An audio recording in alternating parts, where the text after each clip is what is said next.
I suppose I should come clean about Dan Bitterman, the main character in my novel, And Lead Us Not. If you've read And Lead Us Not, you've already discovered that Dan is a fool.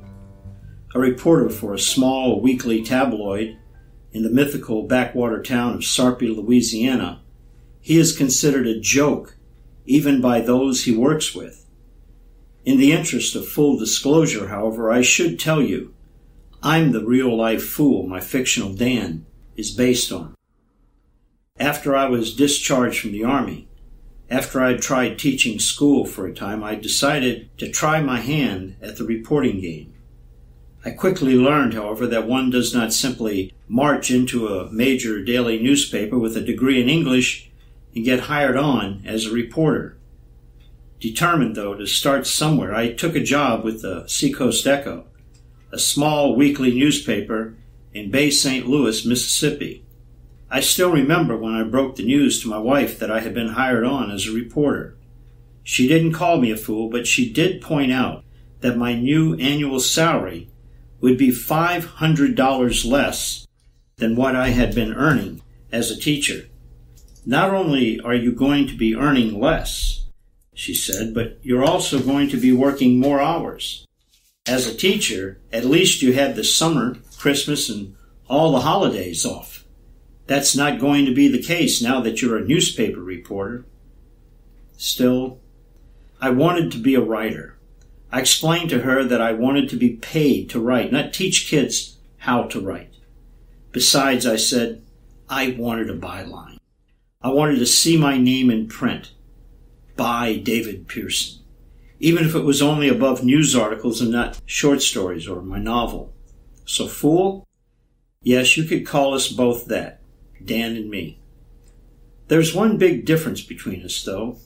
It has to do with the Horoscope Heist, a bank robbery we both reported on. Until Dan Bitterman rose to prominence as the leading muckraker of the President of the United States in my novel, the Horoscope Heist was the highlight of his career. And as far as I'm concerned, his story about that bank robbery was a scoop worthy of being called a scoop.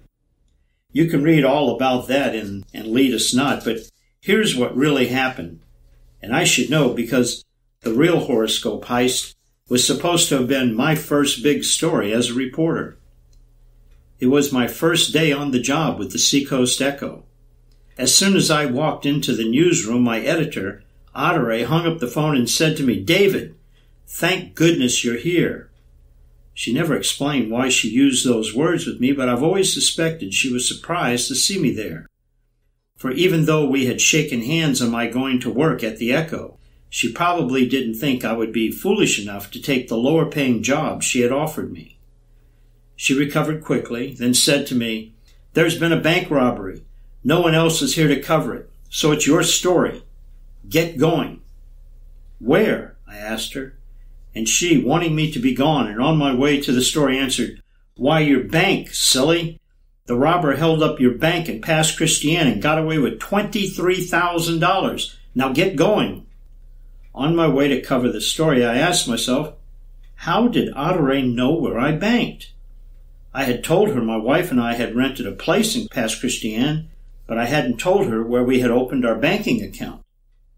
I quickly dismissed any more thoughts on that subject, however, because I had a more pressing matter at hand.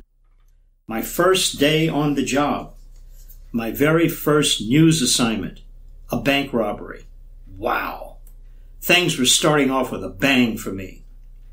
Alas, there were 2 banks in Pass Christian, Mississippi, and my wife and I had placed our meager savings in the other bank, the one the robber did not hold up. So as I walked into our bank and asked excitedly about the holdup, everyone, the bank guard, the tellers behind the windows, the customers, why even the bank executives who came out of their offices in their 3-piece suits, like I said, everyone giggled and laughed at me like I was a fool, which again, I felt I was. One of the bank tellers took a motherly interest in me. "No, honey, it's the other bank, Merchants Bank," and she pointed me in the right direction. By the time I got to the right bank, every newspaper and TV reporter was already there, and some of the TV people were already packing up their things to leave. When the reporter for the Biloxi newspaper heard that I, a latecomer to the holdup, was from the Seacoast Echo, he gave me a smirk. This, he seemed to be telling me with his condescending grin, is why I am a reporter at a daily newspaper, and you are such a loser. Then he threw me 2 scraps of information, which he said all the other reporters had already learned. First, the bank robber didn't even try to disguise himself. Everybody in the whole town knew who he was. It was Leroy. And second, just before Leroy robbed the bank, he had been at the diner across the street. Reportedly, he put down his newspaper, handed the waitress a big tip, and told her, "I'm about to come into a lot of money." Nothing I would be able to do with either of those facts, Mr. Biloxi assured me with a smug smile. All the other reporters had also heard about Leroy, the big tip he gave the waitress. So those 2 facts were probably going to be in the lead of every single reporter's story. By the time you go to press, a week from now, all this will be old news, said Mr. Biloxi. I had an instant dislike for the smug man, and I resolved to come up with an angle none of those reporters had considered. So I went to the FBI and asked for one piece of information about the suspect, his date of birth, or DOB as the FBI spokesman told me. Then I checked Leroy's horoscope in the paper for that day. Damn it! I was hoping that just before Leroy had put down his newspaper, he had read his horoscope and it said, "You will come into a lot of money."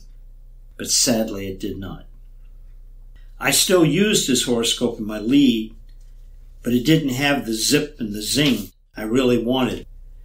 Even though the Horoscope Heist didn't turn out great for me, things worked out for my Dan Bitterman. In his fictional world, Leroy's horoscope read exactly what it should have read in my real world. Scoop! He scooped Mr. Biloxi and everyone else, even though his story didn't come out until a week later. That's why I'm a fiction writer. Things in my make-believe world happen the way they're supposed to happen, not like in the real world of people like Mr. Biloxi, where everything is humdrum, mediocre, and dull, dull, dull. That's why Dan's story about the bank robbery, the Horoscope Heist, turned out better than mine. Remember that when news people tell you fiction is dead. Fiction will always be better than fact, just as long as there are writers who dream.